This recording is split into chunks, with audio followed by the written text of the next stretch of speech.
So, I recently discovered Conservapedia, and for those of you who don't know, it's essentially a website that seeks to correct the perceived liberal bias of Wikipedia by writing all of its articles with a highly conservative bias. The website was created by Andrew Schlafly, a Harvard-educated attorney who was a frequent editor of Wikipedia, but became disillusioned with the website and its moderation after he wasn't allowed to post what he felt were reputable sources on the Wikipedia page for the 2005 Kansas evolution hearings. The website promotes what it believes to be conservative principles, and its articles praise Republican politicians and celebrities and media that they feel positively promotes family values or has pro-Christian messaging. It's also highly critical of what it views as liberal beliefs, even if they're based in facts. The website states that climate change is a hoax, implies that environmentalism and conservationism are mutually exclusive, promotes the Barack Obama birther conspiracy theory, and describes ideologies like feminism as, quote, a destructive ideology that can cause an alienation between men and women. Feminism denies or downplays differences between men and women, opposes homemaking, child rearing, and homeschooling, and promotes participation by women in predominantly male activities, regardless of their life pursuits or interests. And Conservapedia's criticisms of what it calls a liberal media is what I'd like to talk about, because while browsing the site's articles, I found lists of both the worst liberal movies and the greatest conservative movies of all time. And I'd like to talk about specific examples from both lists and deconstruct their criticisms, because I feel like a lot of these can be boiled down to, this movie has an opinion I disagree with. And in some cases, some of the criticisms are just blatant lies. So let's just jump into it, starting with the first movie from the worst liberal movies list, 1979's Alien. Conservapedia's description of the movie reads, "This pro-feminist, anti-capitalist film franchise was originated by atheist Ridley Scott. The first film was proven to be alarmingly similar to the 1965 film Planet of the Vampires, but since it fitted with the left's agenda, they didn't care and gave it biased reviews anyway." Now, this is bad criticism, but I'm not going to tell you why.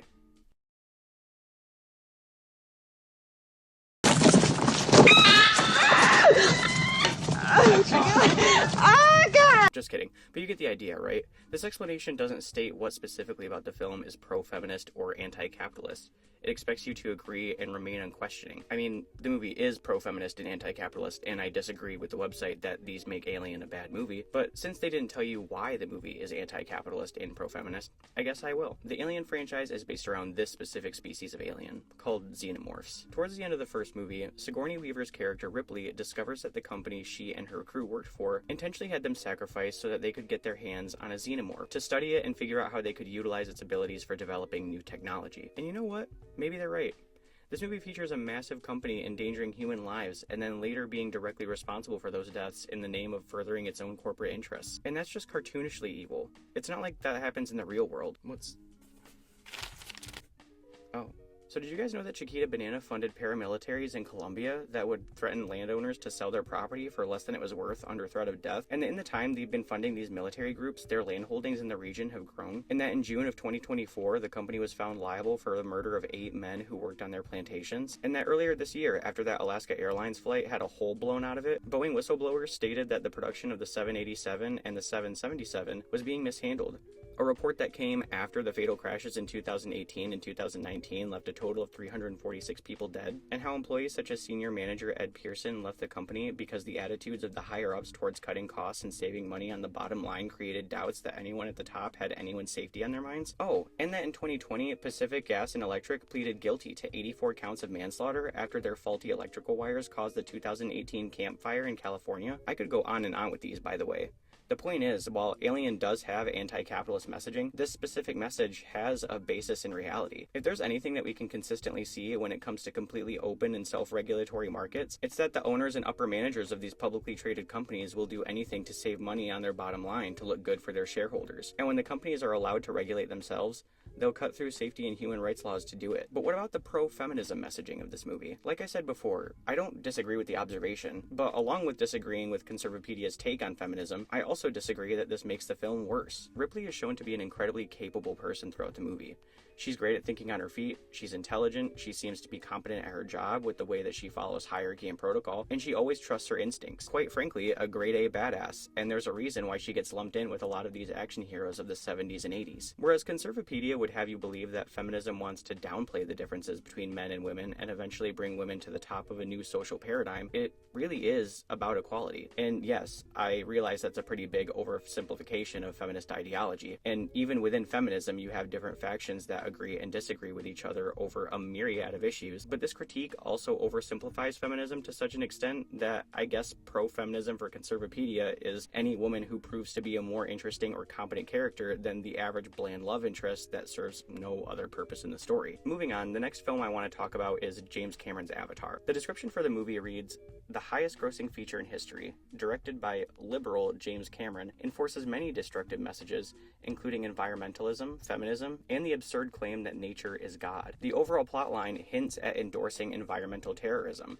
which Cameron indicated that he himself supported." We already discussed Conservapedia's feminism angle, and this movie has not one, but 3 strong female characters that behave like actual people, so that checks out. We also already talked about big business and its willingness to sacrifice life for more money, and the entire premise of this movie is that a joint operation between a massive corporation and the military seeks to pave a way for mining a rare natural resource from the Navi's ancestral home. So we've kind of got that point squared away already. But here I want to deconstruct the notions that environmentalism is damaging, nature can't be God, and that the military should be free from ridicule. Conservapedia has a pretty distasteful view of environmentalism and environmental politics. The website says that man-made climate change is a hoax, despite the fact that in 1977, James F. Black provided oil executives with solid scientific evidence that the continued use of fossil fuels would harm the planet. This would be followed by the 1989 founding of the Global Climate Coalition lobbying group, which funded climate change denial campaigns and actively pushed back against regulations on greenhouse gas emissions. The website defines environmentalism as the belief that the land is sacred and should remain untouched and undisturbed by humans, and conservationism as the belief that the Earth's natural resources should be carefully managed so that they can be reutilized in the future. And that wouldn't be a bad thing necessarily, but it treats these things as mutually exclusive, and that comes across as pretty disingenuous. I believe in reducing fossil fuel emissions, and investing in clean power, and in restoring our country's energy infrastructure. Like, obviously we need to be able to utilize our natural resources, but we shouldn't be doing it wastefully, and we shouldn't be doing it in a way that causes significant damage to the larger ecosystem. And I swear to God, if I ever finally get to see the Grand Canyon and they're drilling for oil in it,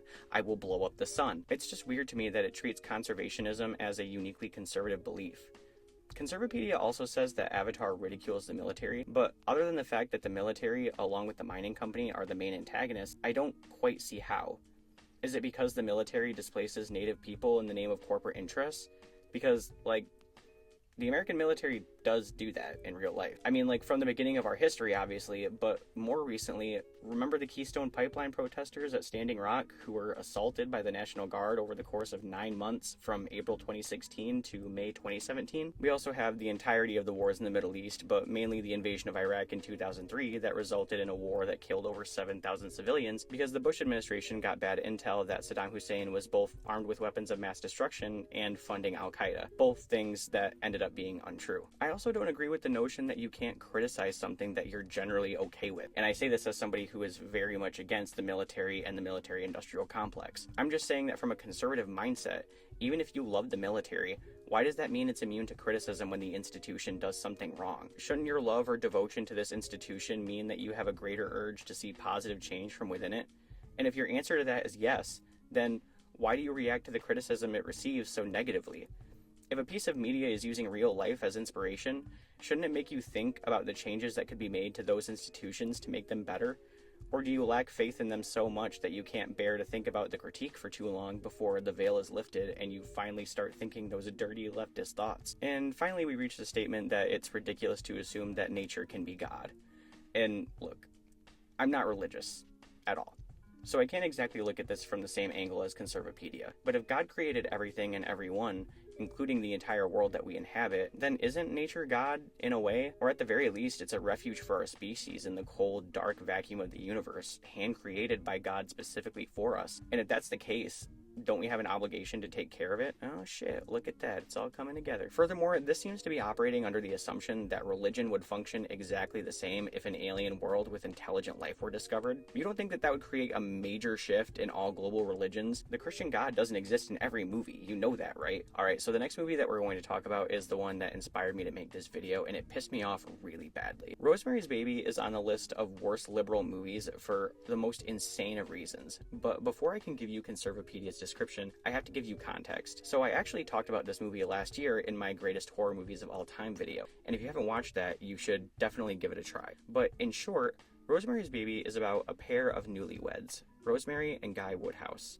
Rosemary is a housewife, and Guy is an up-and-coming stage actor. The couple moves into the Bramford, a luxury apartment building in New York City, where they meet an elderly couple named the Kostevits, who take an uncomfortably intense liking to them. This only gets worse after Rosemary gets pregnant with her and Guy's child. She also begins to have strange dreams of a horrible creature doing haunting things to her while she sleeps. Over the course of the movie, Rosemary begins to become suspicious that Guy and the Kostevits are plotting something sinister with her baby. And near the end of the film, she abandons her husband to seek a brand new doctor behind his back. This doctor, though, unfortunately just calls her husband and her primary doctor, who take her back home and force her to give birth in her apartment. In the end, Rosemary's paranoia is vindicated when it turns out that she's been forced to give birth to the literal Antichrist. Yeah, this movie is a roller coaster, and honestly, I highly recommend it. But on Conservapedia, the description of the movie reads, "Film that attempts to downplay Satanism and witchcraft. It is also a piece of feminist propaganda, since a mother tries taking her pregnancy into her own hands instead of allowing her husband to choose for her. This feminist message is fixed when the doctor recognizes the woman's absurdity and calls her husband." And this is just wrong. The movie isn't downplaying Satanism or witchcraft. It paints both of them in highly negative lights, actually. And as for taking her pregnancy into her own hands, she wasn't even planning to abort the baby. She just wanted to get a second opinion because she had literally been in excruciating pain for the entirety of her pregnancy and had been feeling in her gut that there was something deeply wrong. And she ended up being right. She gave birth to the Antichrist. And I'm sorry to backtrack, but if an abortion bingo card for conservatives exists, the Antichrist is the freebie spot, right? Like, that's just that free spot in the middle. Now, this was originally the end of my take on this, but then I discovered that this movie is also on the list of best conservative movies of all time. And the description for the movie here says, "Higher powers intervene in the story of a young Catholic mother's devotion to her unborn infant." What? I mean, yes, she's devoted to her infant, and yes, she's Catholic, but again, it was the Antichrist. This just doesn't make any sense. And this is even more confusing when you see that the original Exorcist is also on the best conservative movies list, being described as, quote, "a portrayal of pure evil against a positive characterization of Christianity." So, what the hell is it, Conservapedia? Are movies that depict the devil and Satanism bad because they glorify anti-Christian beliefs? Or are they good because they often end with a holy being overcoming true evil? Or at the very least serve as a warning to falling to the temptations of evil? Figure that one out and get back to me. Next movie. Okay, so I saw Brokeback Mountain on the worst liberal movies list, and I just thought the description was funny. Quote, "This nauseating romance film proves that liberals will shoehorn the homosexual agenda into anything, even westerns." And I just think it's really funny because this seems to imply a belief that there was no queer or gay culture on the western frontier, an area where men vastly outnumbered women and were around each other for months or sometimes years at a time. Men often shared beds in mining communities and out on the frontier, and according to Susan Lee Johnson in her book Roaring Camp, the men at the Southern California Angel Camp would often hold dances where men who were designated a female role would have patches over the crotch of their jeans. You even have examples of transgender individuals on the frontier, like in the case of Charlie Pinkhurst, who was a stagecoach driver on the route from Los Angeles to San Francisco. It wasn't discovered that she was transgender until her death in 1879. This idea that LGBTQ people haven't existed until recently is cultural erasure, and websites like Conservapedia perpetuating such an idea speaks to the level of intellectual and academic dishonesty that they allow on their website. Alright, so the last movie I want to talk about is Jurassic Park, where Conservapedia praises the film for criticizing genetic cloning and playing God, as well as its pro-capitalist message. And sure, I'll hand it to them that you can glean some anti-cloning messaging here. At the very least, it poses an interesting philosophical question, but the pro-capitalism sentiment is just ludicrous. I actually believe this movie is pretty anti-capitalist.